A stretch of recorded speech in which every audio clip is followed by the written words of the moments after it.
there, Cynthia here with Creative Thinking. Just a quick question here. Have you ever asked yourself as a couple, when do we know we need help dealing with our relationship issues? How do you know when you've gone as far as you can go without outside help? And what does that look like? So, 3 tips that I have for you today. 1, you know when you need to go get outside help when every discussion or argument turns into the same thing. And no matter what it starts off as, it always ends up in the same argument over and over again. Seems like it's why are we even arguing about this again? You know, it didn't even start off. We were talking about dinner, and now we're arguing about the shoes that I bought 3 months ago. So when you find yourself in a rut, sometimes you can call in outside help that will help you to reveal blind spots in your communication or things that you're missing in your relationship. So tip number 1 is a coach can help you to reveal blind spots in your communication. For instance, I will call my clients in, ask them to go through the conversation or the discussion that they had.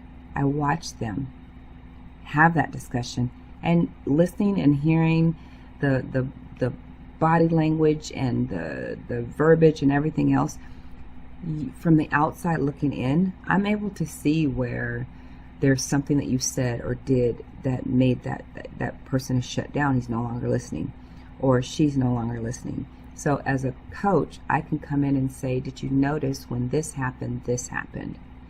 And then you talk about what you felt when that happened, you know? So that is an important time to remember to, that's what a coach can do for you, is be the person on the outside looking in, kind of like a mediator, and help you to see things that you haven't seen. So the second tip I have for you is, it's a good time to call in a coach when you can't seem to be on the same page with your communication.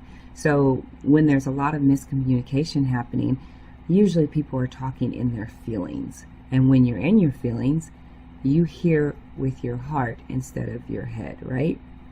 So just like when we go to the store and we get bad customer service, when someone says something and it makes us feel some type of way, everything else that's happening at that moment is going to be looked at through the eyes of that initial hurt. So therefore, it's not necessarily accurate, especially when we're dealing with a loved one. We're very passionate about what we're trying to convey to them, and we want them to understand. And then we may use accusatory language, and then they have to get defensive and all that other stuff. So having a coach can help you to understand the miscommunication and where it's coming from, and to help you work through that, and to look for those blocks for each other. And then my third and last tip is, a coach is good for giving you tools and resources to use in dealing with communication, dealing with issues that you may have in your relationship.